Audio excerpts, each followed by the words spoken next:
কৃষকের মৃত্যু। কুন্তলিকা। একটা কৃষক হাল করছে। বৃষ্টি আসে ঝেপে, এমন জোরে বাজ পড়ছে বুকটা ওঠে কেঁপে। যাবে কোথায়, মাঠ তো ফাঁকা।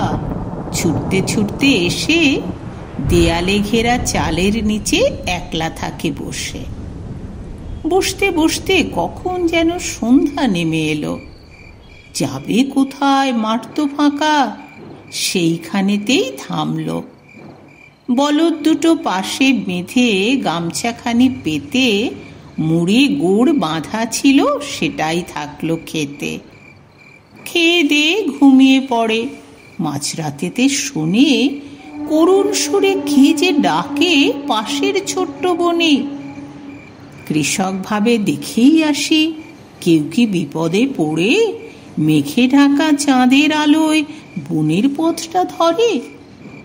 আস্তে আস্তে এগিয়ে চলে, দেখে একটা গাছের নিচে একটা মেয়ে বসে কাঁদে, কেউ নেই কো কাছে। কৃষক বলে, কে গো তুমি, কেন কান্নাকাটি করো? আমার কাছে এগিয়ে এসে আমার পথটা ধরো।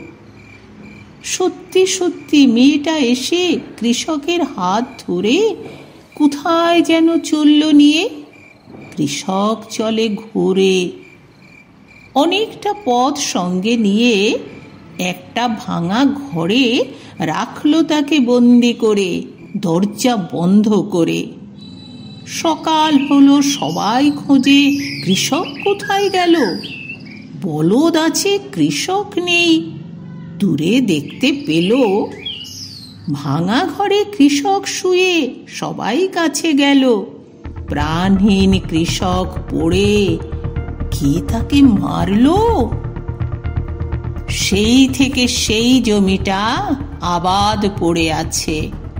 গাঁয়ের লোকে ভয় পেয়ে যায়, আসে না সেই জমিটার কাছে। অনেক রাতে কেউ দেখেছে দুটো বলদ নিয়ে একটা কৃষক হাল করছে ওই জমিতে গিয়ে।